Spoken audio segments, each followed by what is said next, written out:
Picture a hall so vast that its walls vanish into shadow, its shelves heavy with scrolls that whisper with the voices of entire civilizations.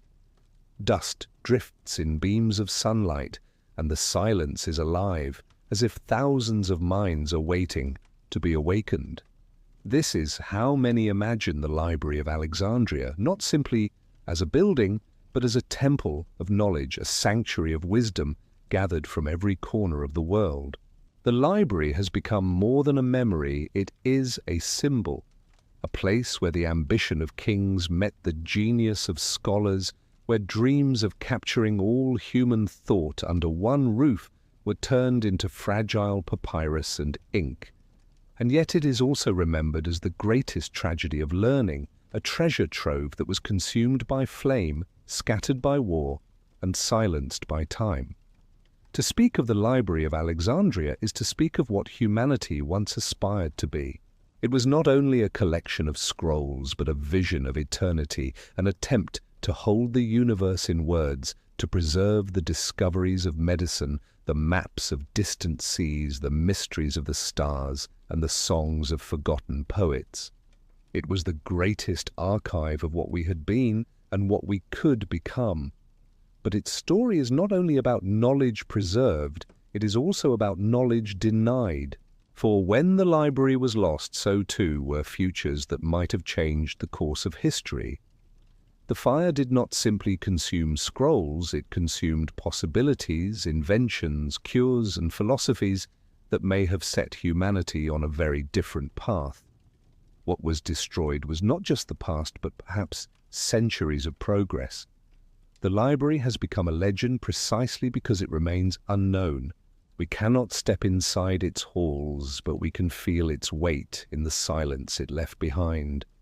And that silence still calls to us, stirring the imagination, making us wonder what secrets lay hidden in those endless shelves, what wisdom was deliberately concealed, and what truths were buried forever. If you enjoy exploring such mysteries of history, remember to subscribe to the channel, give this film a like, and leave a comment with your thoughts. Your support helps keep this flame alive, so we can continue uncovering the secrets of the past together. When Alexander the Great looked across the Egyptian coast, he saw not just land and sea, but a vision of eternity. In the year 331 BC, he ordered the foundation of a city that would stand as his legacy to the ages, a beacon of culture and power at the crossroads of worlds. He chose its location carefully, at the meeting place of the Nile's fertile waters and the boundless Mediterranean. The city would become a gateway where East and West embraced, a stage where ideas mingled as freely as merchants in the bustling harbors. Alexandria was no ordinary settlement. From its birth, it carried the mark of destiny. Its streets were drawn with mathematical precision, laid out in a grid that reflected order and ambition. Grand avenues cut across the city, lined with colonnades and temples, while harbors stretched wide enough to welcome fleets from distant lands. Traders from Greece, Egypt, Phoenicia, and beyond soon made it their haven, bringing with them not only goods, but also stories, philosophies, and traditions. The city grew into a spectacle of magnificence. White marble gleamed under the sun, and statues rose high above plazas where scholars, sailors, and priests crossed paths. At the heart of its skyline stood the great Pharos, the lighthouse that guided ships from leagues away, a marvel of engineering that itself became one of the wonders of the ancient world. Alexandria was not simply a city. It was a promise that human genius could shape the very fabric of destiny. But its most precious treasure was not stone, nor gold, nor monuments. It was knowledge. Alexandria's founders dreamed of more than wealth and power. They dreamed of a place where all human thought could converge, where the words of poets, the theories of philosophers, the calculations of mathematicians, and the rituals of priests would coexist under one roof. It was this dream that would give birth to the legendary library. The city's unique position made it the perfect cradle for such a vision. Greek sailors brought with them the legacies of Homer and Plato. Egyptian priests carried scrolls written in hieroglyphs containing wisdom stretching back thousands of years. From the east came merchants who whispered of distant kingdoms, their ships heavy with spices, silk, and perhaps manuscripts inscribed with knowledge unknown in the west. The pulse of Alexandria was not singular, but global. Philosophers soon walked its streets, captivated by its spirit. The Ptolemies, successors of Alexander, poured resources into its growth, eager to cement the city as the cultural capital of the world. They saw that power was not only held in armies and fleets, but also in the control of knowledge. A city that gathered the wisdom of all nations could claim dominion, not only over lands, but over minds and futures. The people of Alexandria felt this ambition in every corner. Temples rang with prayers in multiple tongues. Markets buzzed with exchanges of coin and custom. In the halls of debate, one could hear the clash of Greek logic with Egyptian mysticism, the blending of astronomy with theology, the fusing of myths with science. This melting pot of ideas made the city feel alive with possibility, as though at any moment some hidden truth might be uncovered. The library was conceived within this atmosphere of brilliance and rivalry. The rulers of Alexandria understood that whoever controlled the written word controlled memory itself. To collect the thoughts of every civilization was to hold the keys of eternity. In that grand ambition, Alexandria was unlike any other city of its age. It did not simply wish to survive, it sought to preserve and dominate through intellect. The streets themselves became channels of exchange, foreign envoys arrived with offerings, scholars traveled from Athens, Babylon, and beyond, eager to study, while priests carried sacred scrolls sealed away for centuries. The vision was clear. Alexandria would not be just a city, but the mind of humanity, inscribed on papyrus and hidden in halls of silence. What began as Alexander's conquest of land became a conquest of ideas. The marble foundations he laid were destined to hold more than temples or palaces. They were destined to hold memory itself. This was the seed from which the great library would grow, watered by ambition and guarded by kings who understood that knowledge was more enduring than stone. As the city flourished, its dream deepened.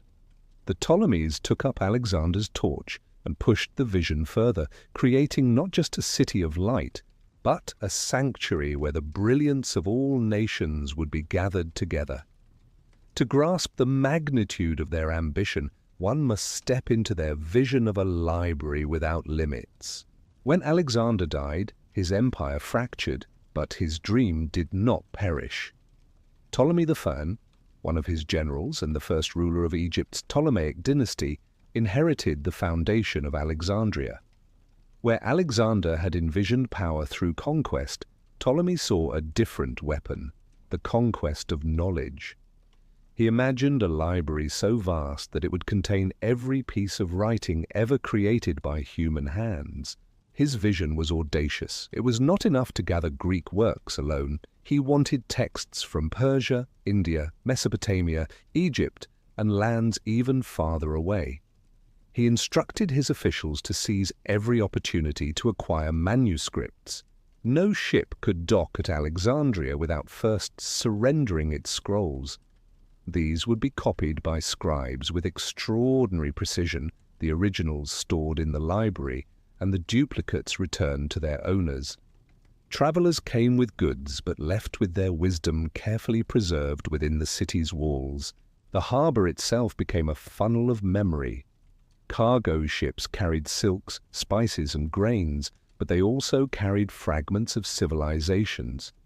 Each docking became an offering to Alexandria's growing treasury of thought. With every captured manuscript, the library grew, like a living organism that consumed the wisdom of the world to expand its strength. Ptolemy II, who followed his father, took the vision even further.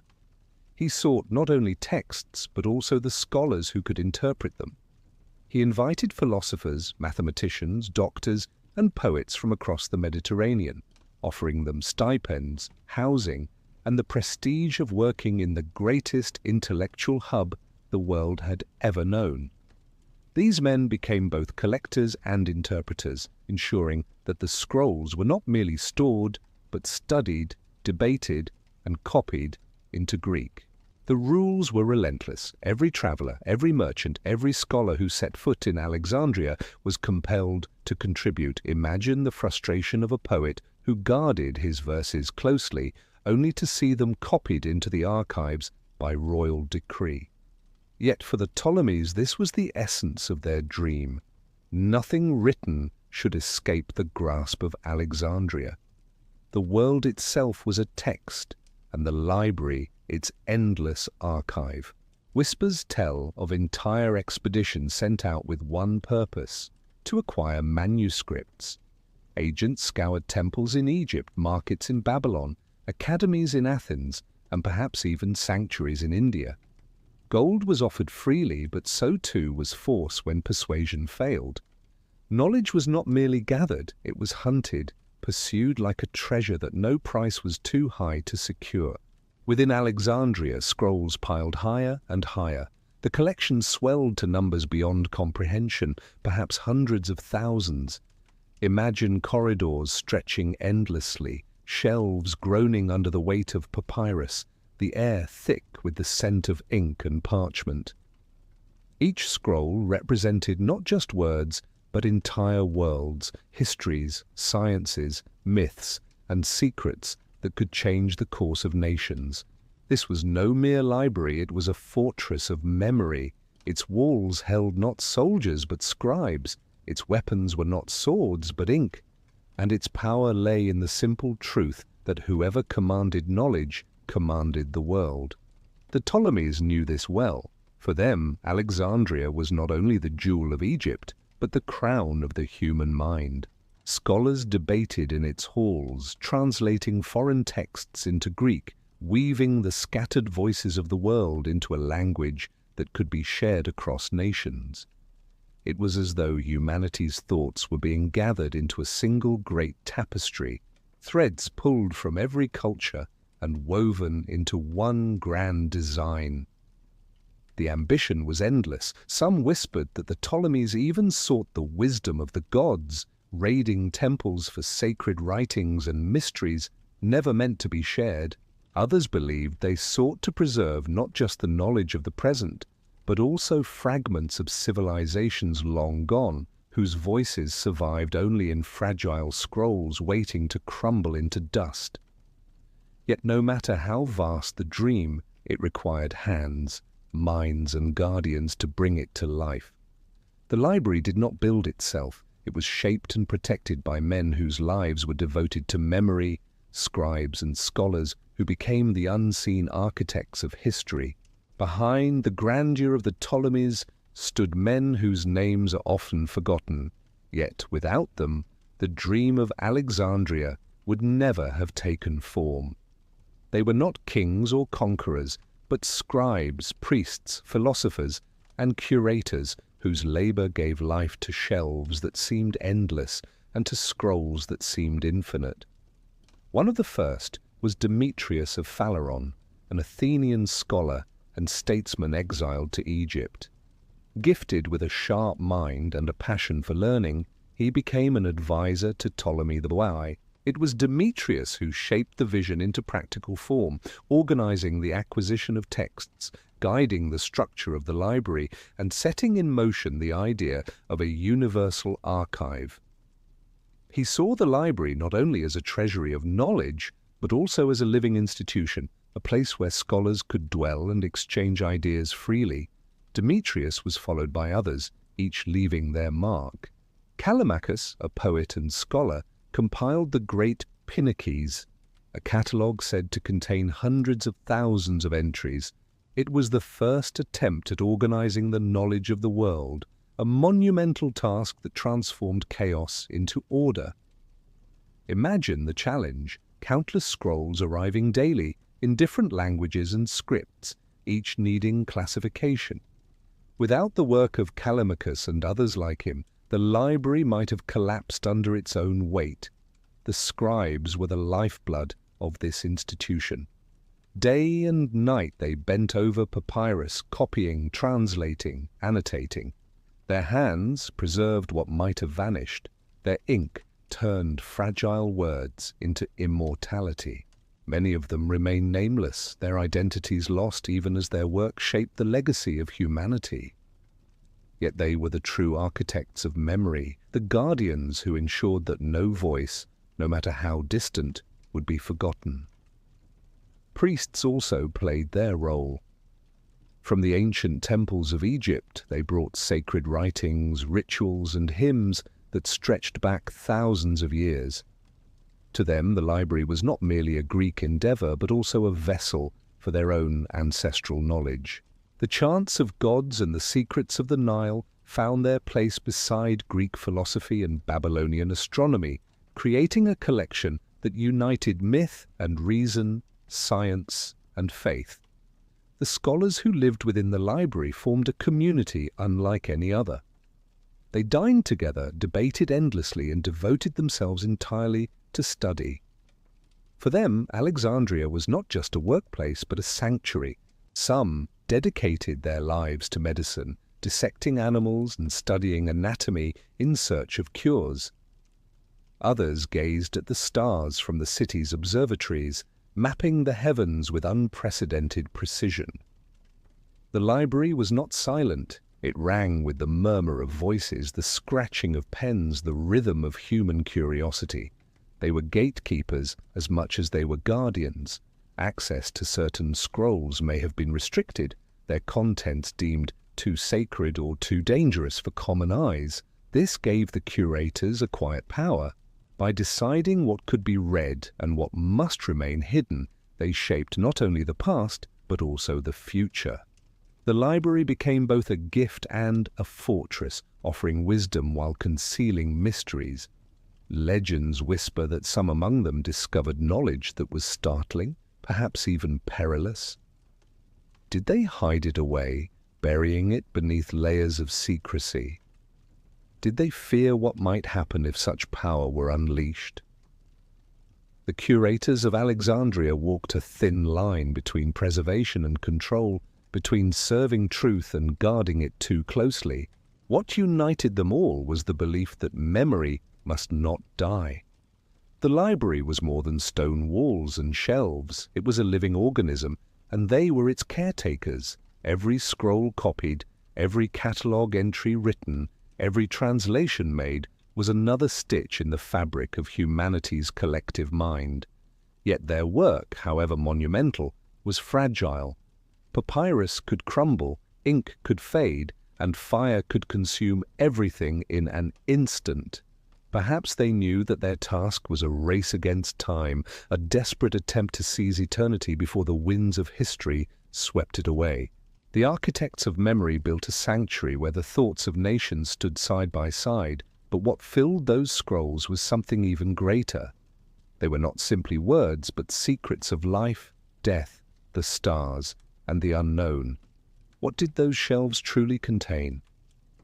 That question leads us deeper into the heart of what was preserved and what was lost. Walk through the imagined corridors of the Library of Alexandria, and the air itself seems to whisper. The scent of papyrus and ink lingers like incense, each scroll a vessel for something greater than mere words. Here was not just the collected memory of nations, but the raw material of dreams and the architecture of futures that never arrived. The question that burns brightest in the minds of all who ponder this place is simple. What was hidden in those shelves, and what wisdom vanished when the flames consumed them? Some speak of medicine. Ancient Egypt was already renowned for its physicians who recorded surgical practices and remedies in texts like the Ebers Papyrus. Imagine those records not only preserved but expanded upon, enriched by Greek dissections, Babylonian herbals, and Indian Ayurvedic treatises. The library may have contained anatomical drawings, methods of treating diseases centuries before Europe rediscovered them, and perhaps even knowledge of infections and surgical procedures that might have spared humanity countless plagues. Others believe the scrolls reached into the skies. Babylonian star charts, Egyptian calendars, and Greek theories of celestial spheres may have been joined by Indian astronomical texts or even Chinese records of comets and eclipses. The scholars of Alexandria could have pieced together a map of the heavens with precision far surpassing their age, glimpsing the structure of the universe long before telescopes made it visible. Did they chart the movements of planets? Did they hint at worlds unseen by the naked eye? Alchemy also found a place in Whispers of Alexandria. The merging of Egyptian priestly rituals, Greek philosophy, and Babylonian metallurgy may have created a body of knowledge that blurred the line between science and magic. Recipes for alloys stronger than bronze, formulas for dyes and medicines, or even the legendary pursuit of transmutation might have been inscribed within those scrolls. While later alchemists in Europe worked in secrecy, perhaps Alexandria had already compiled their knowledge, centuries earlier, in full. Mechanical wonders, too, may have slumbered on the shelves. Hero of Alexandria, who lived in the city centuries later, described inventions like the aeolipile, a steam-powered device that spun under pressure. What if the library preserved earlier manuscripts detailing such experiments? If the scrolls held records of gears, hydraulics, or even rudimentary engines, history might have taken a path where machines reshaped society long before the industrial age. The mysteries of geography could also have been hidden there. Maps drawn not only by Greeks but by Phoenicians, Persians, and perhaps travelers from lands further east might have revealed coastlines unknown to later generations. Did the ancients know more of Africa's interior or even of distant continents across the ocean? If such charts existed in Alexandria, they were erased before their secrets could alter the course of discovery. Some accounts suggest the library may have preserved texts of forbidden sciences, knowledge considered too dangerous to share. Weapons designed with principles lost to time, methods of harnessing natural forces, or even instructions for technologies that might destabilize empires could have been buried in those scrolls. If rulers feared such wisdom, perhaps it was hidden deliberately, concealed within restricted chambers, known only to a select few. Beyond science, the shelves might have carried the weight of myth and philosophy. Lost plays of Sophocles and Euripides, treatises of philosophers whose names are no longer remembered, epics of civilizations whose voices have vanished, all may have been gathered there. Imagine entire traditions erased, entire philosophies silenced, leaving us with only fragments and shadows of what once was. The loss was not only of fact, but of imagination. To read those scrolls might have meant glimpsing how others saw the cosmos, how they explained the birth of the stars, the movements of spirits, or the essence of the soul. Such texts could have shifted entire cultures, changed religions, and altered the very sense of what it means to be human. Every destroyed scroll was a lost thread in the great tapestry of human thought. Together they might have woven a picture of the world so complete, so astonishing, that our present age would seem less like progress and more like recovery. We are left with fragments, with echoes, with whispers of what might have been written in those fragile lines of ink. The thought of this knowledge, burned, stolen, or concealed, still haunts us. It compels us to ask not only what we lost, but why it was so vulnerable to loss at all.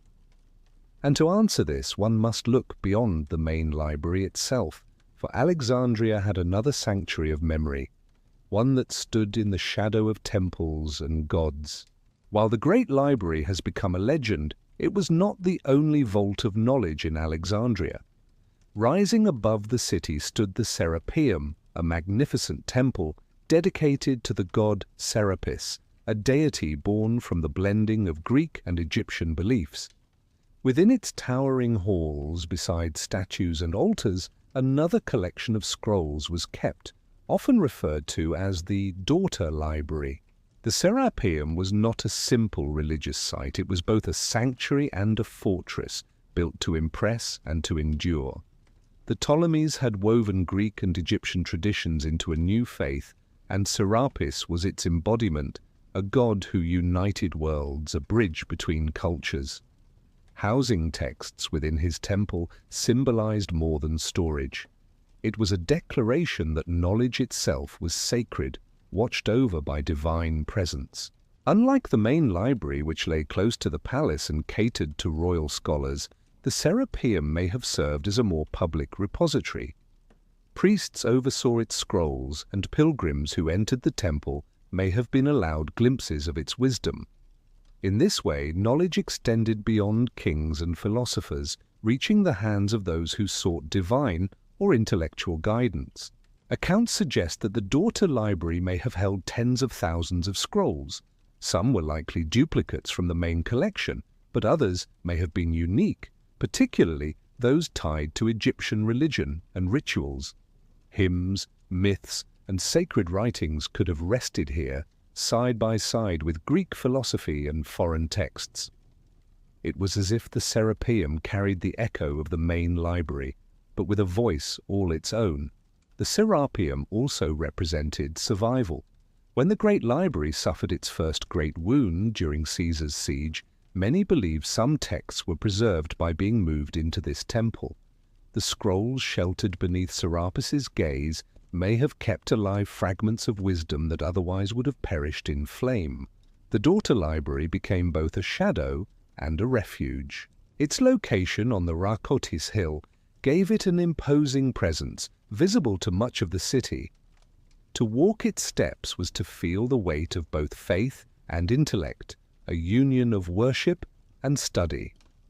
This blending of the sacred and the scholarly reflects the worldview of antiquity, where gods and knowledge were not separate realms but parts of a single order. Yet the Serapeum was not immune to the struggles of power. Being tied to both politics and religion, it stood at the center of conflicts that shook Alexandria over centuries. As rulers changed, as faiths collided, the temple became more than stone. It became a battlefield of ideas, a target for those who sought to erase the past. Legends suggest secret chambers beneath the Serapeum, hidden vaults where scrolls might have been stored, guarded from looters and flames. Were these rooms real, or are they dreams woven by later generations, longing to believe something survived? The temple's destruction in later centuries leaves us only with ruins and whispers. Yet even in its shadowed fate, the Serapeum reminds us that the library was never one building alone. Alexandria's hunger for knowledge spread across the city, rooting itself in temples and sanctuaries, multiplying like branches from a single tree. And those branches reached beyond Egypt, drawing in wisdom carried from lands as far as the horizons themselves. To understand the true scale of Alexandria's ambition, one must look eastward, toward the manuscripts carried from India, Mesopotamia, and China, scrolls that expanded the vision of the library into a truly global archive. The dream of Alexandria did not stop at the shores of the Mediterranean. The Ptolemies sought wisdom from every corner of the known world, and their agents cast their nets far across deserts, rivers, and oceans. Beyond Greece and Egypt, beyond even Persia and Babylon, lay lands whose traditions stretched back even further, lands whose knowledge could reshape the very foundations of thought. The East became a treasure chest, and Alexandria reached out its hands to unlock it. India was one of these sources. The Vedas, ancient hymns composed in Sanskrit, held not only spiritual visions but also insights into astronomy, medicine, and mathematics. Ayurveda described treatments with herbs, surgeries, and balances of the body that would astonish later physicians. Did copies of these texts find their way to Alexandria, carried by traders who followed the silk and spice routes? If so, they may have mingled with Egyptian remedies and Greek theories, creating a fusion of healing traditions centuries ahead of its time. Mathematics, too, may have crossed from India. Concepts of zero and advanced calculations, whispered in distant schools, could have reshaped Greek geometry if they were inscribed on Alexandrian shells. Imagine what might have been born from such a meeting, the precision of Greek thought fused with the abstract genius of Indian mathematics.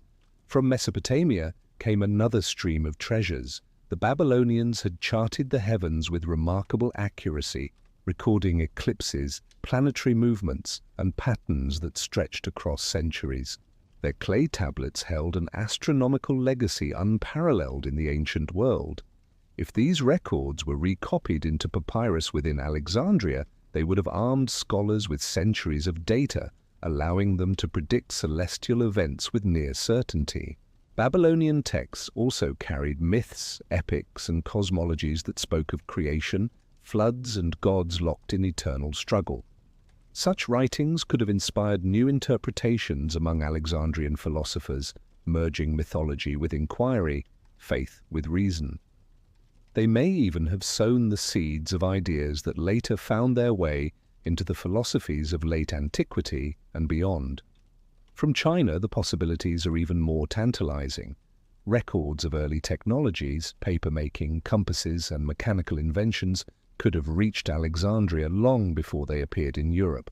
Chinese medicine, with its theories of balance and energy, might have sat beside Egyptian rituals and Greek anatomy. The blending of these traditions could have created a body of knowledge far richer than any single culture alone could achieve. The Silk Road was not yet fully formed in the age of the Ptolemies, but caravans and ships already carried whispers of distant wisdom. Traders brought not only goods but also stories, proverbs, and scrolls. The agents of Alexandria were eager to seize every fragment, copying it, cataloguing it, preserving it within their ever-growing treasury. What would it mean if the library had held such texts? It would mean that the ancient world was not as isolated as we often imagine. Ideas may have traveled further, faster, and deeper than history records. Alexandria might have been the node where East and West converged, where the wisdom of India, Mesopotamia, and China blended into a single vision of humanity's shared mind. If such texts truly rested on its shelves, their destruction was an immeasurable loss. The merging of traditions could have advanced science, medicine, and philosophy centuries beyond their time. The great revolutions of the modern age, astronomy, mathematics, exploration, might have begun in antiquity, altering the entire course of human destiny. The presence of Eastern manuscripts also raises another question. If the library preserved wisdom from faraway lands, did it also hide what some rulers considered too dangerous? The thought that some scrolls were locked away, forbidden to the public, leads us into a darker possibility that Alexandria's treasure was not only knowledge shared, but knowledge deliberately silenced. The Library of Alexandria has often been imagined as a beacon of enlightenment, a place where wisdom was gathered and shared freely. Yet behind this romantic vision lies another, darker possibility. What if not all knowledge was meant to be shared? What if some scrolls contained insights so dangerous, so destabilizing, that even the most curious scholars hesitated to unroll them? The whispers of forbidden sciences haunt the memory of the library, suggesting that within its halls rested truths humanity was never allowed to keep. Throughout history, rulers have feared knowledge as much as they revered it. A weapon in the hands of an enemy could be forged from words as easily as from steel. Imagine a manuscript describing how to harness the power of fire in new ways, or how to create machines of war with principles centuries ahead of their time. To preserve such knowledge was to hold immense power, but to release it might have been to invite chaos. Stories linger of texts on energy and natural forces, writings that hinted at methods of drawing strength from the elements, heat, wind, and even the invisible forces that moved the stars. Could ancient engineers have discovered principles we now call electricity or magnetism? If so, those discoveries may have been too incomprehensible, too uncontrollable for the world they were born into. A ruler faced with such revelations might prefer secrecy to risk. The scrolls may also have touched upon human transformation. Alchemists and mystics often spoke of hidden practices that blurred the lines between medicine and ritual, recipes for elixirs that extended life, substances that sharpened the mind, or rites that promised communion with unseen realms may have existed in Alexandria. To allow such practices into the hands of the common man would have shaken both temple and throne. Weaponry, too, lurks in speculation. Ancient texts mention fire that burned upon water, strange concoctions that could devastate entire armies, and machines capable of hurling destruction across walls and seas. Were such devices merely legend, or were detailed instructions quietly recorded and then locked away within the restricted chambers of the library? If even a fraction of these stories held truth, then those scrolls were not lost to fire alone. They may have been hidden deliberately. Some imagine that mystical knowledge lay within the collection, teachings of ritual magic, invocations, and formulas passed from priesthoods to select initiates. Egyptian temples had long preserved texts on communicating with the divine, guiding the soul beyond death, and manipulating unseen energies. In Alexandria, where cultures blended, these writings may have been combined with Greek philosophy, Babylonian astrology, and Persian mysticism. Such a fusion would have been both intoxicating and dangerous. It is possible that only a chosen few were allowed access to this level of wisdom. The curators of the library, working under the watch of the Ptolemies, may have created secret archives, chambers where scrolls deemed too perilous were kept under lock and guard. To the public, the library appeared boundless, yet in truth, its deepest treasures may have been reserved only for the elite. The forbidden sciences stir a question that lingers through time. Was knowledge destroyed by accident, or was it deliberately concealed? Did rulers fear that humanity was not ready for such power, or did they seek to keep it for themselves, wielding it as a hidden weapon? Perhaps the destruction of the library was not merely tragedy, but intention. To burn away forbidden sciences would be to erase the temptation, to bury what might have threatened the balance of kingdoms and faiths. What was lost in smoke may not only have been wisdom, but also secrets that rulers wished never to be found again. If such scrolls existed, they would have required careful control. Which leads us to another question. Who held the authority to decide what could be seen and what must remain hidden?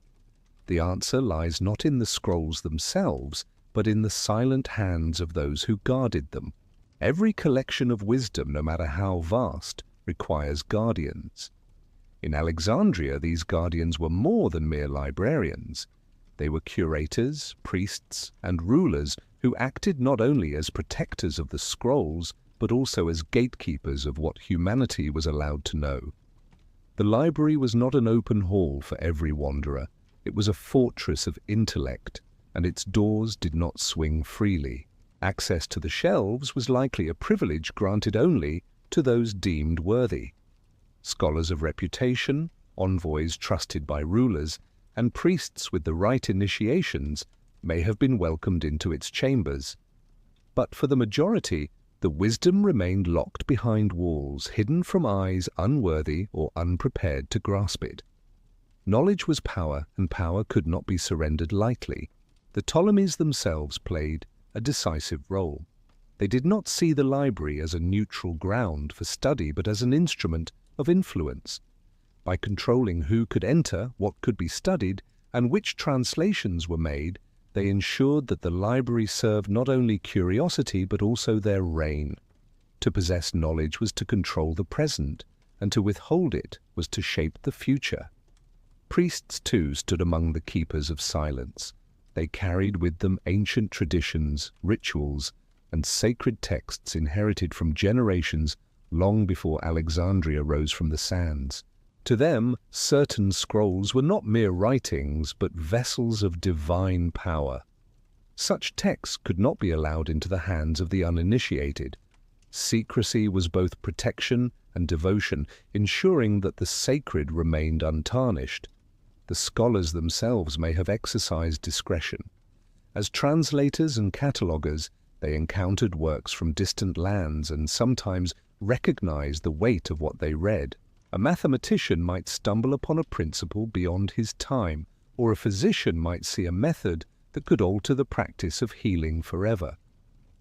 Faced with such discoveries, decisions had to be made to share, to conceal, or to destroy.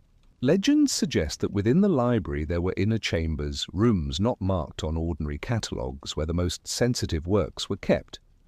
These may have included forbidden sciences, royal archives, or texts considered too dangerous to circulate. Access to these rooms was tightly restricted, perhaps granted only to a circle of trusted scholars and rulers. The act of silence gave the keepers immense influence. They were not merely guardians of knowledge, they were architects of history. By choosing which scrolls were copied and which remained hidden, they determined which voices would echo through time and which would vanish into oblivion. The narrative of civilization as we know it may have been sculpted by these silent hands. This raises unsettling questions. Did the keepers suppress ideas that threatened their authority? Did they erase works that challenged their worldview, or hide discoveries that might empower rivals? If so, then the story of the library is not only one of loss by fire, but also of deliberate silence imposed by those who feared too much truth. Perhaps the greatest tragedy is not what was destroyed, but what was never shared.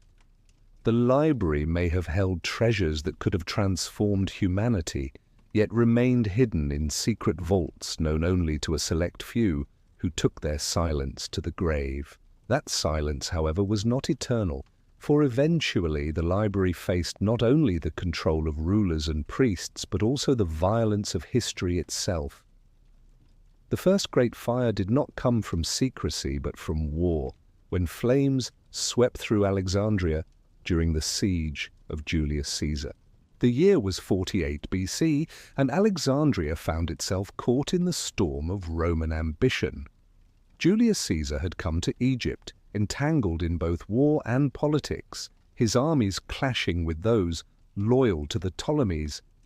The city that had been a beacon of learning now stood as a prize in the contest of empires.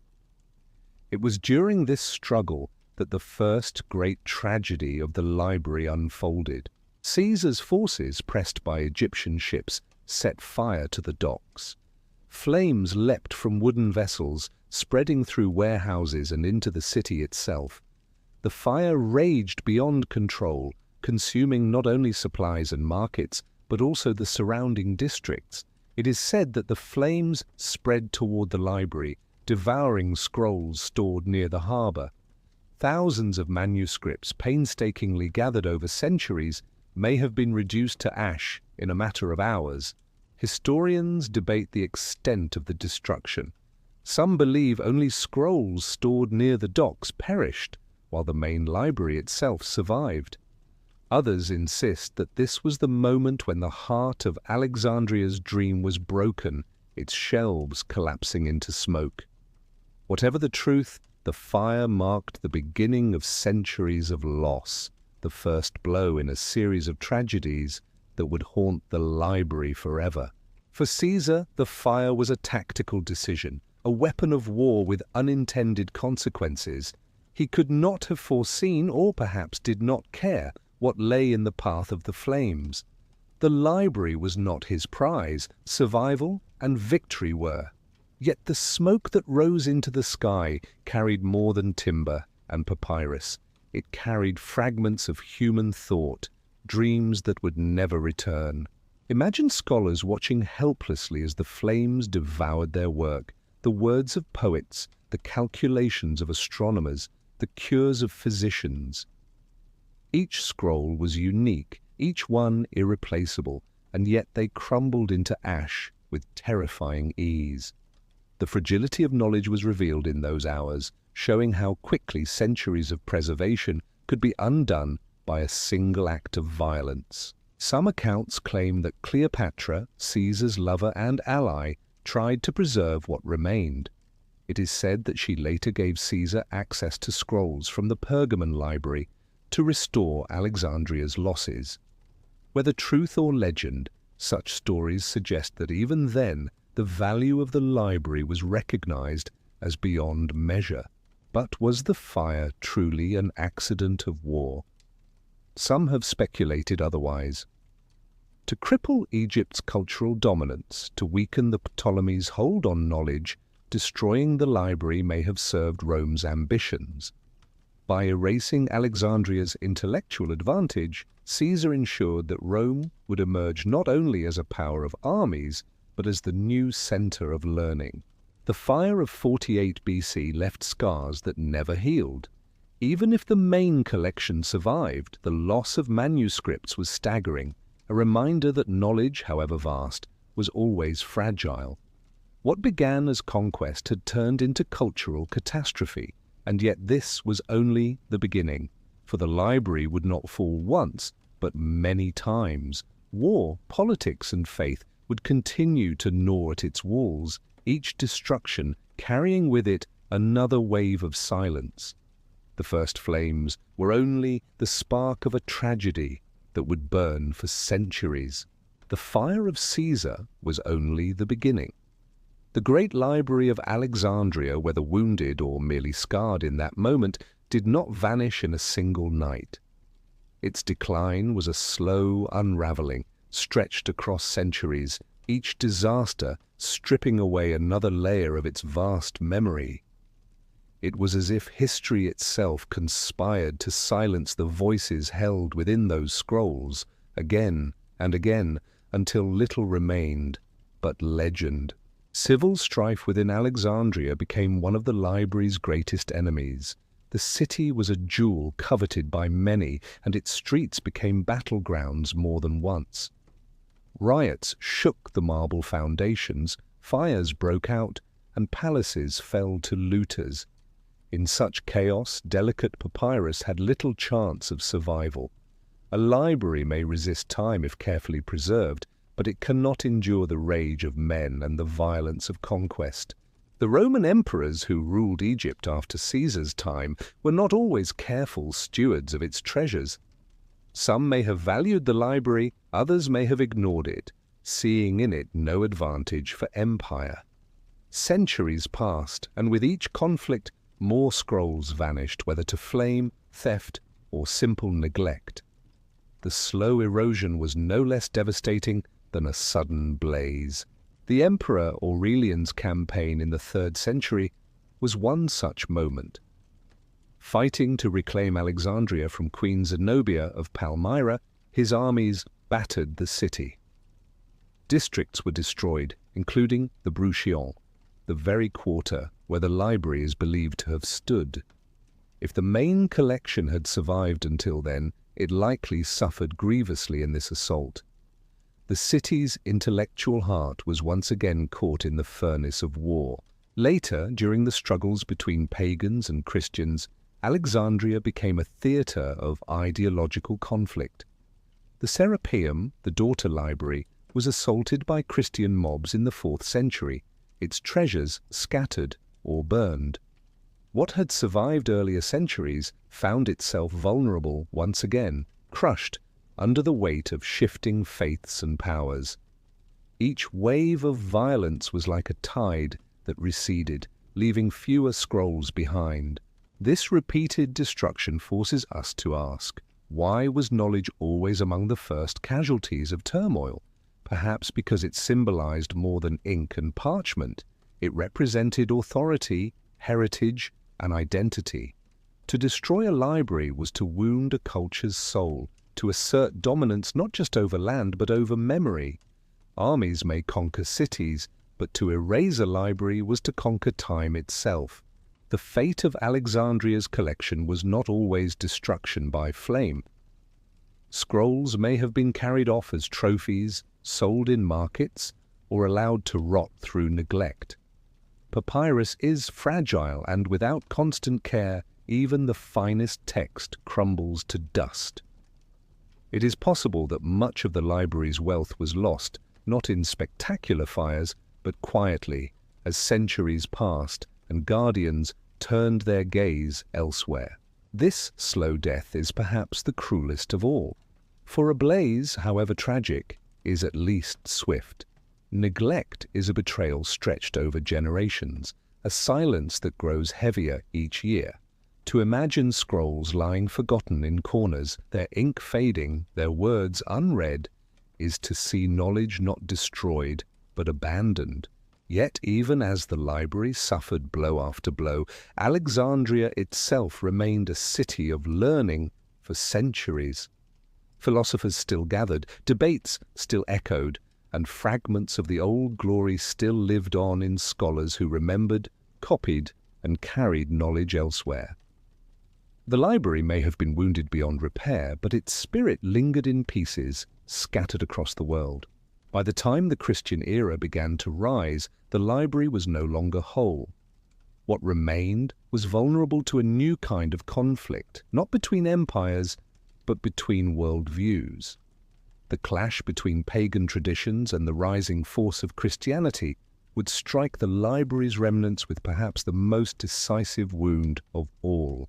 The 4th century brought a profound transformation to the ancient world. Christianity, once persecuted, now rose to dominance under the patronage of emperors. With its rise came a new attitude toward knowledge, one that valued sacred scripture above pagan philosophy and sought to cleanse the world of teachings seen as heretical or dangerous. In Alexandria, where the echoes of ancient gods still lingered, this shift struck with tremendous force. The Serapeum became a focal point of this conflict. Dedicated to Serapis, a god who embodied the union of Greek and Egyptian beliefs, it stood not only as a temple, but also as a vault of memory. To Christians, it represented everything they opposed: idolatry, pagan rituals, and philosophies that challenged the truth of the new faith. The daughter library housed within its walls became a casualty of this battle. In the year 391, Emperor Theodosius I issued decrees against pagan worship, effectively outlawing the old religions of the empire. In Alexandria, Christian zealots took these decrees as a mandate for destruction. Led by the patriarch Theophilus, they stormed the Serapeum. Statues were toppled, altars desecrated, and the temple itself dismantled stone by stone. Whatever scrolls were housed within its walls were either destroyed in the frenzy or scattered beyond retrieval. For the Christians, this was a victory of faith over falsehood, a triumph of divine truth over pagan deception. But for the world, it was another grievous blow to the preservation of human memory. The sacred writings of Egypt, the philosophies of Greece, and the collected voices of countless traditions were silenced in smoke and rubble. It is tempting to imagine monks carefully saving what they could, integrating fragments into Christian libraries. Indeed, some texts may have been copied and preserved in monasteries, yet much was lost forever, deemed unnecessary or even dangerous to the new faith. Knowledge that did not align with Scripture was cast aside, erased from the record of humanity. This purge raises a haunting question. Was the destruction motivated by ignorance or by fear? To eradicate rival cosmologies was to assert dominance, to declare that only one path to truth would be permitted. But perhaps deeper than faith was the recognition that knowledge is power, and to control knowledge is to control the minds of men. Philosophers of the old world saw themselves hunted. Hypatia, the brilliant mathematician and philosopher of Alexandria, became a symbol of this shift. Her murder at the hands of a Christian mob in 415 marked not only the end of her life, but the decline of the intellectual traditions she embodied. She represented a lineage that stretched back to Plato and Aristotle, and her death was the silencing of a voice that still echoed with the spirit of the library. The Christian purge did not destroy everything. Some texts survived, carried into Byzantine collections, or preserved by scholars who adapted them into acceptable forms. But the breadth of diversity, the richness of voices was thinned. Much of what was unique to pagan traditions dissolved into memory, leaving behind only fragments. Alexandria, once a city where gods and philosophies mingled freely, now became a city where only one truth was permitted. The library, already weakened by centuries of turmoil, lost one of its final sanctuaries in this wave of zeal. Yet the story did not end here, for a new power would soon arrive in Egypt, bringing with it both conquest and another controversial chapter in the library's fate. In the 7th century, the ancient world shifted once more. The armies of Islam swept across the Middle East and into Egypt, carrying with them a new faith and a new order. Alexandria, though diminished, remained a city of significance, still carrying the echoes of its past greatness. It was during this time that the story of the library enters its most debated and mysterious phase, the Arab conquest and the supposed final destruction of what remained. According to later accounts, when the Caliph Omar was asked what should be done with the library, he replied with words that have become infamous. If the books agreed with the Quran, they were unnecessary, and if they disagreed, they were dangerous. On that reasoning, it is said, the scrolls were ordered to be destroyed. They were fed to the furnaces of Alexandria's bathhouses, providing heat for months until nothing remained. This story has captured the imagination for centuries, yet historians argue fiercely over its truth. Some believe it is a legend, invented by later writers to place blame upon the Arabs. Others suggest that while some manuscripts may have perished in this period, the library itself was already long gone, destroyed in earlier centuries. Whether myth or fact, the tale symbolizes the sense of finality, the belief that with the conquest of Alexandria, the last embers of the library were extinguished. What is undeniable is that Alexandria's role as the intellectual center of the ancient world came to an end under the new rulers. The city continued to exist, but it was no longer the hub of global knowledge it had once been. Whatever fragments survived from the great library were scattered, absorbed into other traditions, or lost in the sands of time. Yet the story of Omar's order persists because it speaks to a deeper fear, the fear that wisdom can be silenced not only by accident but by decree. To imagine scrolls burned not in the chaos of war but in deliberate obedience to authority is to imagine knowledge erased by choice, condemned for being too dangerous or too unnecessary to preserve. If such an event truly happened, then what was lost in those flames may have been the last surviving remnants of centuries of collection. The scrolls that survived Caesar's fire, Aurelian's battles, and Theophilus' zeal might have met their quiet death in the steam of bathhouses, vanishing not in dramatic conflagration, but in the routine heating of water. Some scholars argue that the story was exaggerated to portray Islam as hostile to learning, pointing out that Islamic civilization itself later became a guardian of knowledge, preserving Greek texts and expanding upon them in fields like mathematics, astronomy, and medicine. This irony only deepens the mystery. If the Arabs truly destroyed the library, why did they then become keepers of so much of its spirit elsewhere? Perhaps the library was already a ghost by the time Omar's armies entered Alexandria. Perhaps the story of its final burning is more legend than truth, a way for later generations to explain the silence left behind. Yet even legends carry weight, for they reveal the sorrow and longing people felt for what had been lost. The Arab conquest, whether it marked the literal destruction or the symbolic end, closed a chapter in human history. The great library, once the dream of Alexander and the pride of the Ptolemies, had vanished.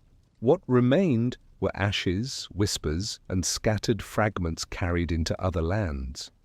But while the library itself was gone, the question of what it contained, what knowledge humanity was denied, continued to haunt every age that followed.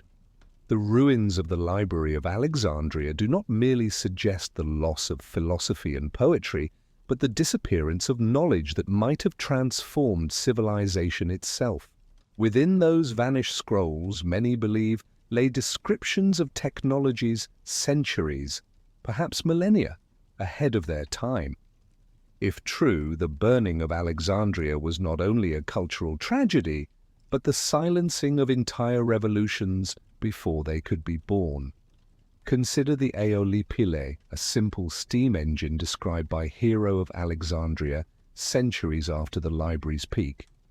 This device, little more than a hollow sphere spinning as steam escaped from its sides, was a child's toy in the ancient world. Yet in principle, it was the foundation of engines that would later drive the Industrial Revolution. If such a device could be described in detail, what other mechanical marvels might earlier manuscripts have recorded? Was humanity on the cusp of mechanized power long before the 18th century? Some whisper of automatic machines, doors that opened by themselves, fountains that seemed to run without ceasing, or puppets that moved as though alive. These were not simply myths. Greek inventors, and perhaps their Egyptian and Babylonian counterparts, were experimenting with hydraulics, gears, and pneumatics. If scrolls in Alexandria documented these inventions, they may have offered blueprints for entire industries never realized in antiquity. Medicine, too, may have been far more advanced than we imagine. The Egyptians practiced surgery, and their physicians recorded procedures for broken bones, wounds, and even delicate operations on the eyes. Combined with Greek inquiry and Indian traditions of Ayurveda, the library could have contained knowledge of antiseptics, surgical techniques, or treatments for diseases that plagued humanity for centuries. What if cures for illnesses that haunted the medieval world were written down, waiting to be discovered in Alexandria's halls? Some accounts hint at knowledge of flight. Myths of Daedalus and Icarus may have been echoes of experiments with gliding or mechanical wings. Imagine if designs for flying machines rested on those shelves, dismissed by ancient rulers as impractical curiosities. The dream of conquering the skies, achieved only in the modern era, may have been glimpsed long ago and then extinguished in smoke. Maps are another source of speculation. Mariners of the ancient world traveled farther than official history often admits. The Phoenicians are said to have circumnavigated Africa. Traders may have reached distant coasts. If such records were kept and copied in Alexandria, they might have shown lands unknown to Rome or Greece, perhaps even outlines of the Americas or Antarctic regions, knowledge erased before it could reshape geography. Even whispers of energy sources haunt the imagination. Ancient texts describe mysterious fire that clung to water, what later became known as Greek fire. Could the library have preserved recipes for substances lost to history, fuels or chemical concoctions that defied explanation? If so, their loss may have delayed not only warfare but the very harnessing of chemistry. The blending of cultures in Alexandria made it uniquely capable of combining fragments into breakthroughs. A Babylonian astronomical record compared with a Chinese compass could have produced navigation techniques centuries before European explorers set sail. An Indian mathematical manuscript paired with Greek geometry could have birthed calculus in antiquity.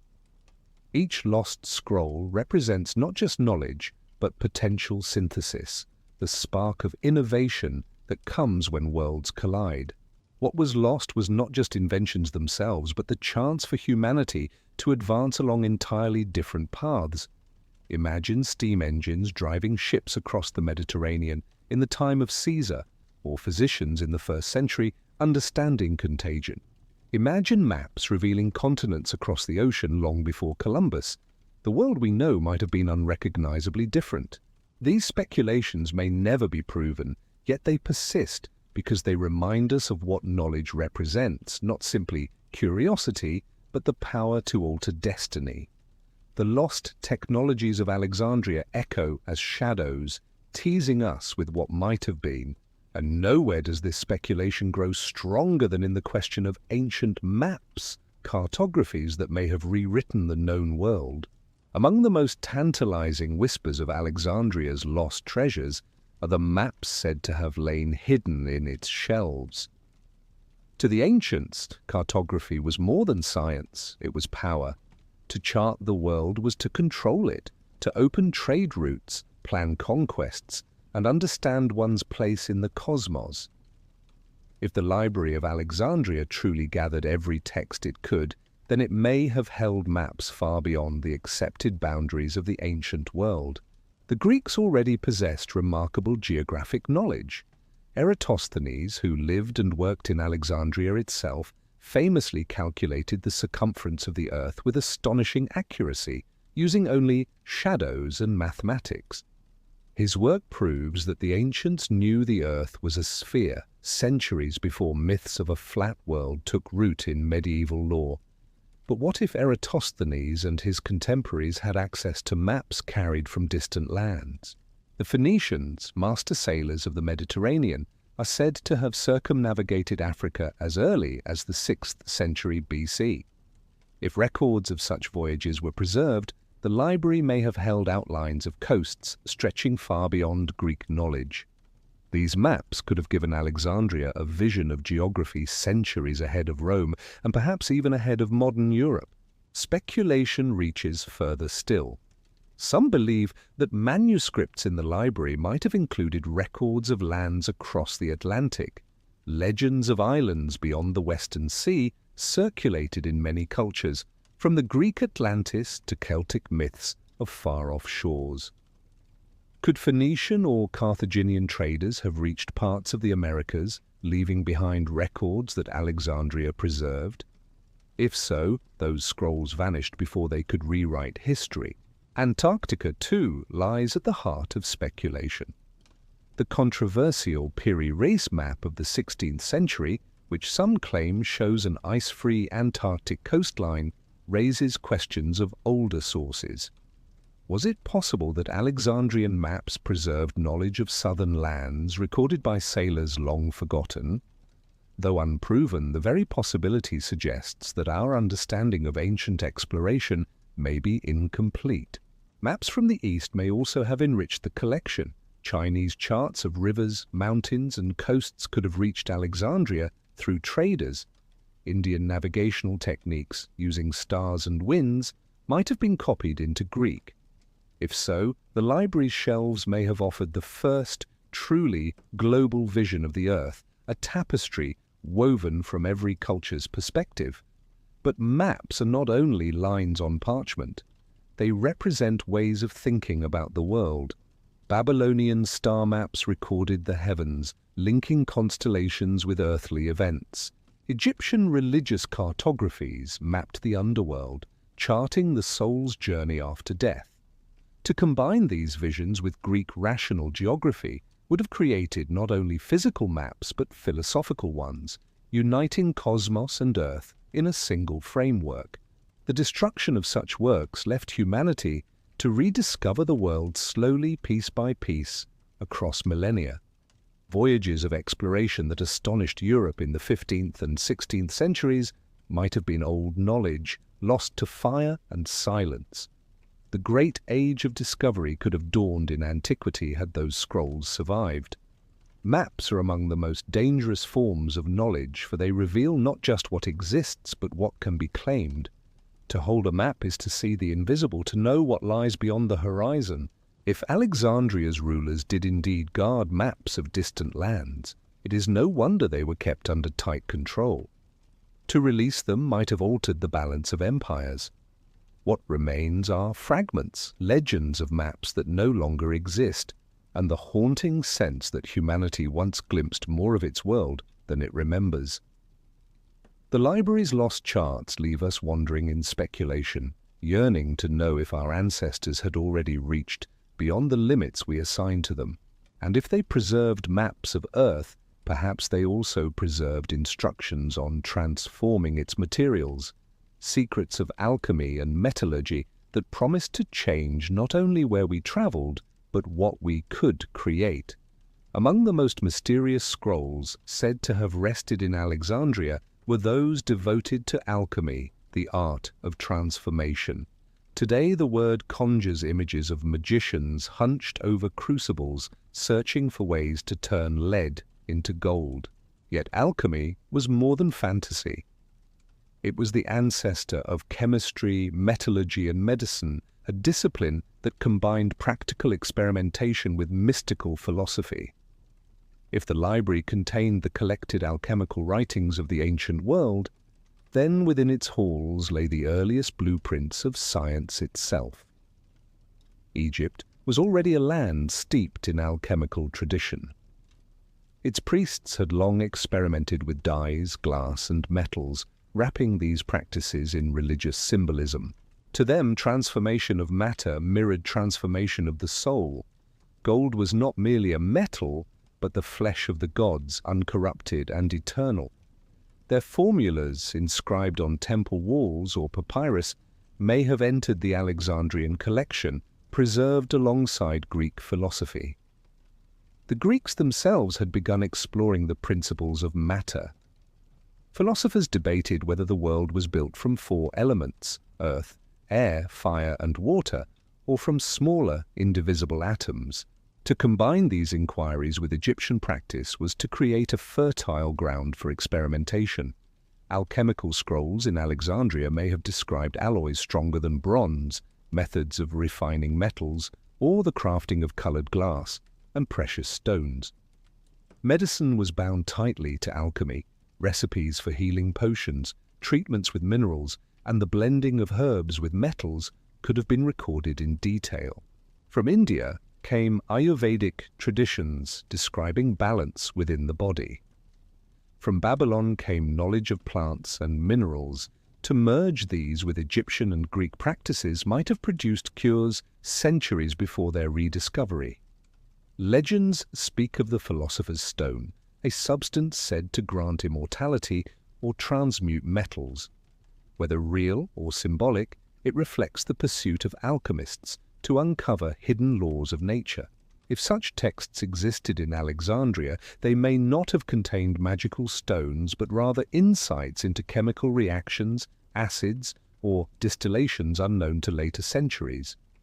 Some believe the library may have also preserved knowledge of explosive mixtures or flammable liquids. The later Byzantine weapon known as Greek fire hints at earlier discoveries of chemical warfare. If recipes for such substances were housed in Alexandria, it would explain why rulers guarded them closely, and why later generations may have deliberately erased them. Alchemy was never only about matter, it was about the soul. Egyptian rituals of purification, Hermetic texts of spiritual ascent, and Greek philosophical dialogues all merged into a single current. In Alexandria, the line between science and mysticism blurred, creating a body of knowledge that was both practical and esoteric. To study alchemy was to study not only transformation of metals, but transformation of the human spirit. The secrecy surrounding alchemy made it particularly vulnerable to loss. Scrolls may have been kept in restricted chambers, accessible only to initiates. When flames or mobs reached the shelves, these guarded works may have perished first, or been deliberately hidden away, never to resurface. Their disappearance fuels the enduring mystery of what transformations were truly within reach. Had they survived, the world might have known metallurgy at levels far beyond its age. Stronger weapons, finer tools, and medicines derived from minerals might have reshaped societies. Entire scientific revolutions could have dawned in antiquity, their roots buried under the alchemists' symbols and metaphors.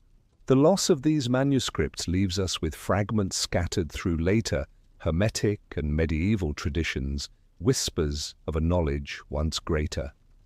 The alchemists of Alexandria may have stood on the threshold of modern science, their crucibles glowing in shadows, their recipes carefully inked on papyrus, until history smothered them in ash.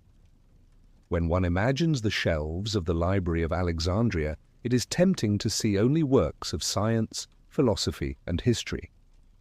Yet knowledge in the ancient world was not confined to what we would now call rational. The library almost certainly housed scrolls of magic and myth, writings that sought to bridge the human with the divine, the known with the mysterious.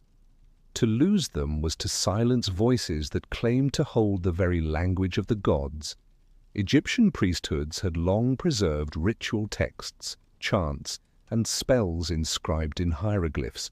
They described the secret names of gods, the paths of the soul after death, and the ceremonies required to maintain balance between the mortal world and the heavens.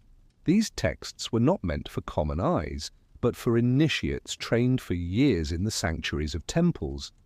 When Alexandria rose, many of these traditions may have been copied into Greek, blending Egyptian mysticism with foreign thought. Hermetic writings, said to have been penned by Hermes Trismegistus, were another likely presence.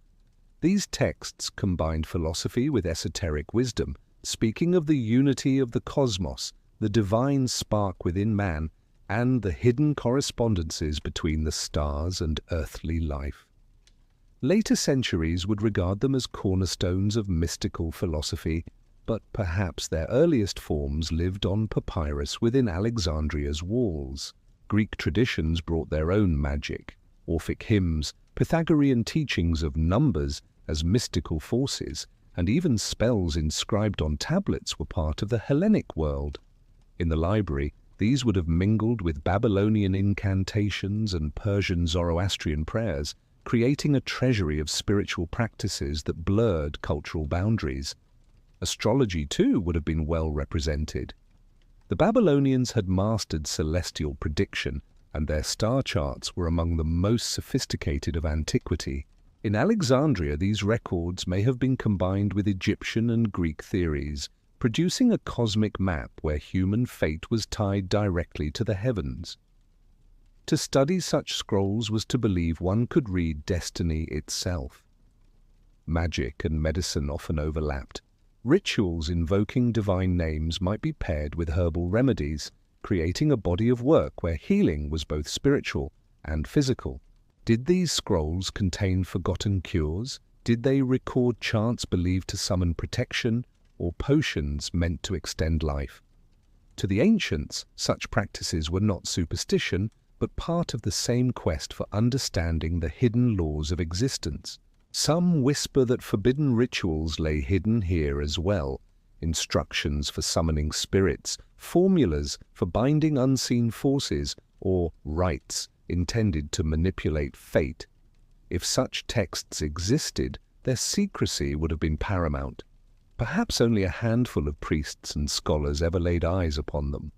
To lose them was not just to lose knowledge, but to sever humanity from mysteries it had once dared to confront. What makes these lost texts so haunting is that they reveal the ancient world as more than rational inquiry. It was a world where science, philosophy, and magic coexisted, each informing the other. To remove one part of that equation leaves us with an incomplete picture of how the ancients understood their universe. The silence left by their destruction still echoes. For even as fragments of philosophy survived in later copies, the ritual language of gods and myths often perished entirely, too sacred to be translated, too fragile to endure. What remains are whispers, symbols half understood, and tantalizing references in later works that point back to sources now gone. Yet, not everything was lost.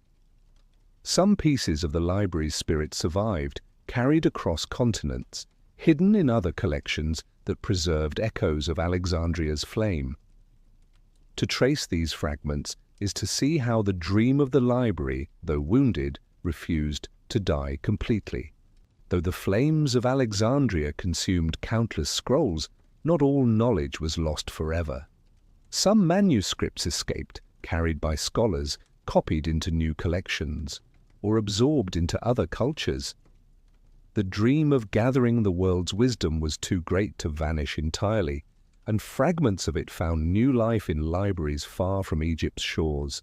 The Byzantine Empire became one such refuge. As Rome fell into turmoil, Constantinople preserved Greek texts with a zeal born of necessity. Works of philosophy, medicine, and astronomy that may once have graced Alexandria's shelves survived in Byzantine scriptoria. Later, when the city itself fell, these same manuscripts traveled again into the hands of Arab and European scholars. The Islamic Golden Age was another vessel of survival. From the 8th century onward, Caliphs and scholars in Baghdad, Damascus, and Cordoba gathered knowledge with remarkable ambition. They translated Greek, Persian, and Indian texts into Arabic, preserving ideas that might otherwise have vanished. Some of these may have been drawn directly from remnants of Alexandria, carried eastward after its fall. In their hands, mathematics advanced, astronomy deepened, and medicine flourished. European monasteries also played a quiet role. Though much of their focus was on Christian scripture, monks copied older texts when they could, often without fully understanding their origins. A fragment of Aristotle here, a medical recipe there, these were threads that, when woven together centuries later, would spark the Renaissance. Each fragment carried the echo of something greater, a ghost of the library's lost vastness. The Jewish scholars of the medieval world also preserved and transmitted ancient works. Living at the crossroads of cultures, they translated texts between Arabic, Hebrew, and Latin, ensuring that fragments of wisdom traveled across faiths and borders. In their care, Alexandria's lost spirit found new voices. Even in Renaissance Europe, whispers of Alexandria lingered. Collectors and scholars like Marsilio Ficino and Giovanni Pico della Mirandola drew on Hermetic and Platonic writings, some of which may have traced their lineage back to papyrus once stored in Egypt. Though much was distorted or mythologized, the essence of a forgotten age continued to inspire new generations. The survival of fragments across so many lands suggests that the destruction of the library was never absolute. The dream of universal knowledge was too vast to be erased by fire alone. Ideas have a way of surviving, slipping through cracks carried by human memory and the passion of those who refuse to let them die. Yet for every text that survived, countless others perished. What we hold today are shards of a broken vessel, pieces of a mosaic whose full design we may never see. Still, those pieces remind us that the library's spirit never truly vanished. It scattered, finding refuge wherever there were hands willing to copy, read, and remember. This scattering raises another haunting question. If fragments survived in so many places, could entire collections have been hidden away deliberately, preserved in secret vaults? Could some portion of the library still wait, buried in silence, for rediscovery? For centuries, dreamers and scholars alike have asked whether the Library of Alexandria truly perished in its entirety. Fires may have raged, mobs may have torn down walls, yet whispers persist that some of its treasures escaped destruction. Perhaps they were smuggled away, hidden in secret chambers, or carried across deserts to sanctuaries that still guard them in silence. The possibility of hidden survival keeps the legend alive. One theory suggests that scrolls were transported to other cities even before the library's decline. Pergamon, rival to Alexandria, boasted a vast library of its own. Some believe that manuscripts exchanged between these centers may have preserved Alexandrian texts. If so, they may lie buried in ruins yet to be uncovered. Others point to monasteries and temples. Coptic monks in Egypt, aware of the dangers posed by both war and religious persecution, may have hidden scrolls in underground chambers. Desert monasteries have yielded ancient manuscripts before, such as the Dead Sea Scrolls. Could fragments of Alexandria lie sealed in similar vaults beneath Egyptian sands? Legends speak of chambers beneath the Serapeum, where priests are said to have hidden sacred writings when the temple faced attack. If these vaults existed, they may still rest untouched beneath layers of stone and rubble, waiting for modern archaeology to unearth them. The silence of centuries may yet conceal treasures beyond imagination. Some theories stretch even further. Tales suggest that travelers carried manuscripts eastward, depositing them in Persia, India, or even China. If Alexandria's dream was to collect from all lands, perhaps its fragments returned to those same lands in exile. Hidden in temple libraries or palace archives, they may still wait for recognition. Masonic legends and esoteric traditions even claim that secret societies safeguarded portions of Alexandria's knowledge, passing it down through coded writings and rituals. While unprovable, such stories reflect humanity's unwillingness to believe that so much could simply vanish. The idea that some select group still holds the wisdom of the ancients continues to inspire fascination. Skeptics argue that papyrus is too fragile to have survived intact for 2 millennia, that whatever was hidden must have long since decayed. Yet discoveries like the Nag Hammadi texts or the Oxyrhynchus papyri prove otherwise. Scrolls buried in dry sands can endure astonishing lengths of time. It is not impossible that Alexandrian manuscripts still sleep beneath Egyptian soil. Theories of hidden survival remind us that history is not always final. Each archaeological discovery rekindles hope, each uncovered fragment a spark of what once was. The silence of centuries does not always mean total loss. Sometimes it means waiting, and today the waiting continues. Beneath the modern streets of Alexandria, beneath ruins and harbors, archaeologists search for traces of the library's chambers. The quest is no longer legend alone. It is a living pursuit, a modern exploration seeking to touch the flame of antiquity once more. Beneath the bustling streets of modern Alexandria lies a city layered with time. Markets, houses, and harbors stand atop ruins of temples, palaces, and monuments long buried.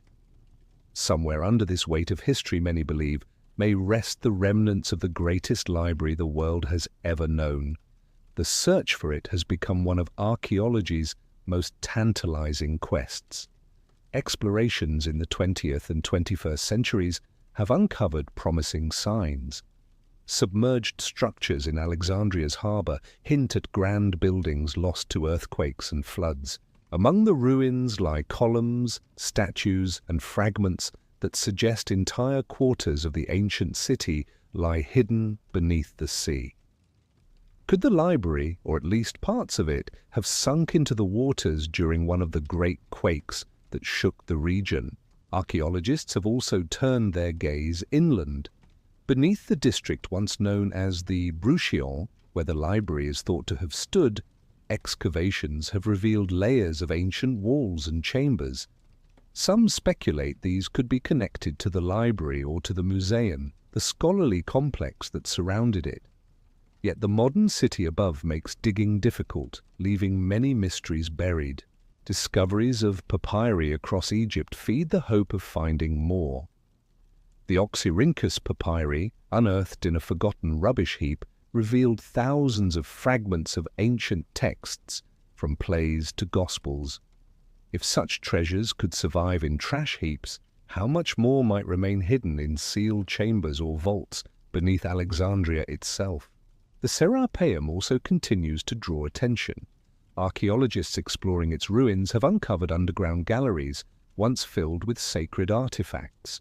Though no cache of scrolls has yet been found, the possibility remains that hidden chambers lie deeper still, sealed away since antiquity.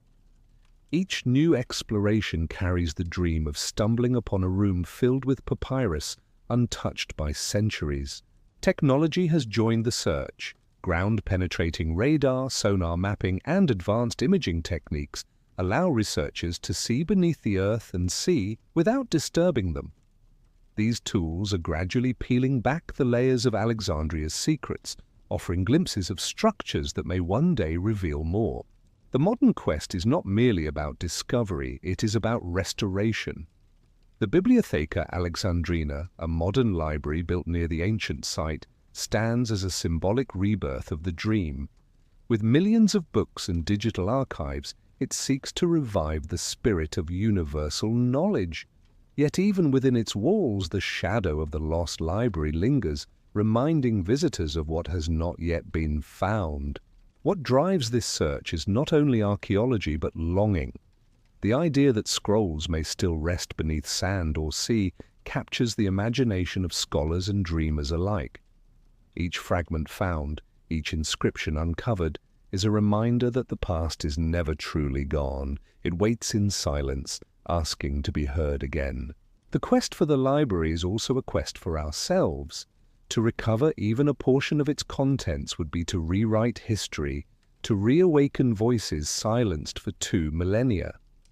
Every excavation, every dive into the harbor, every scan beneath the city streets carries the weight of possibility that the greatest treasure of human thought may still lie hidden, waiting for us to lift it into the light. To reflect on the Library of Alexandria is to step into a world of possibilities that never came to be. The scrolls, destroyed in flame or scattered by time, did not vanish quietly. They left behind an emptiness that haunts us, a sense that humanity was robbed not only of memory, but of futures that might have reshaped the course of history. Imagine a world where medicine advanced centuries earlier. If ancient physicians truly recorded surgical practices, antiseptics, or cures lost to time, the dark centuries of plague and suffering might have been transformed, entire generations spared, entire empires altered. Humanity may have risen into an age of health and longevity long before the Renaissance. Or consider technology. If steam power and mechanics had been understood in antiquity, cities might have thrived with engines, machines, and inventions that would not appear again until thousands of years later. The industrial revolutions of the 18th and 19th centuries could have unfolded in the age of Rome, giving humanity a head start that might have already carried us to the stars. The sciences of the heavens, too, could have changed everything. If Babylonian star charts, Indian astronomy, and Greek theories were fused into a single framework in Alexandria, the understanding of the cosmos may have leapt centuries forward. Space might not have remained a mystery for millennia, but a challenge embraced by ancient explorers. Even maps might have altered destiny. If scrolls showed coasts of distant continents, the world could have been connected far earlier. Civilizations across oceans might have met in antiquity, sharing knowledge, art, and technology in ways that could have reshaped global history entirely. But perhaps the greatest loss was not technical, but philosophical. The blending of cultures in Alexandria created a vision of unity, a recognition that wisdom did not belong to one people, one land, or one faith, but to all humanity.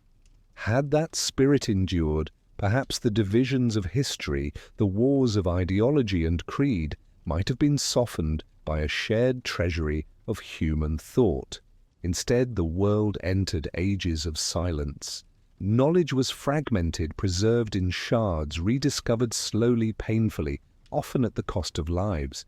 Each breakthrough we celebrate today may have been a rediscovery rather than a discovery, a glimpse of something our ancestors once knew and then forgot.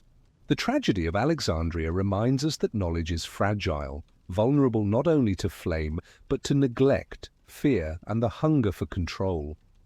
It shows us how easily the brilliance of humanity can be silenced, and how much poorer we are for it.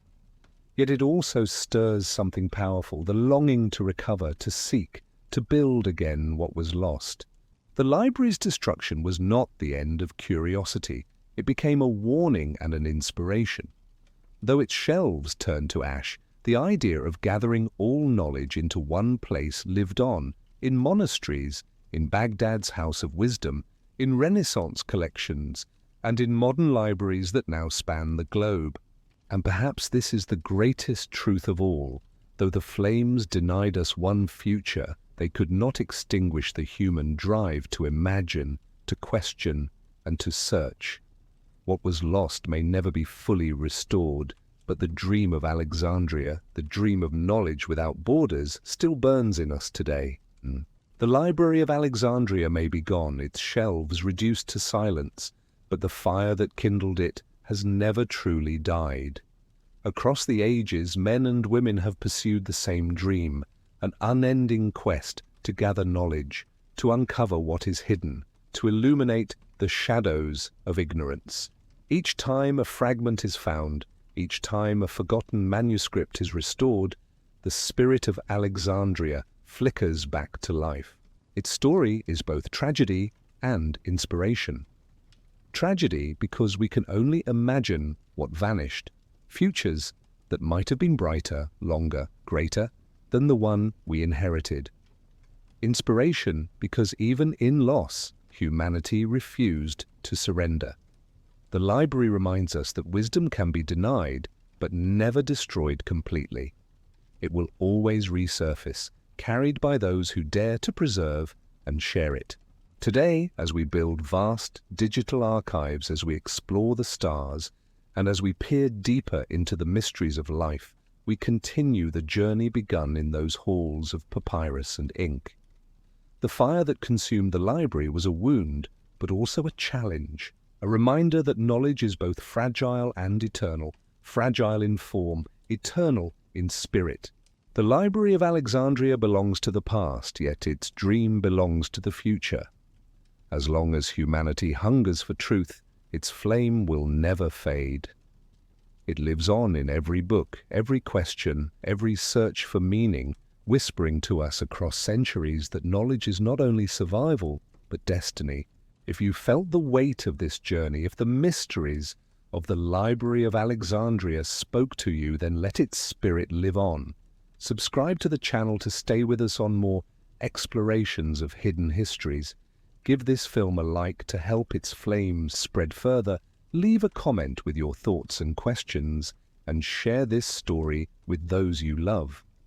Let the fire of curiosity burn brighter, so that the wisdom denied to the past may inspire the future.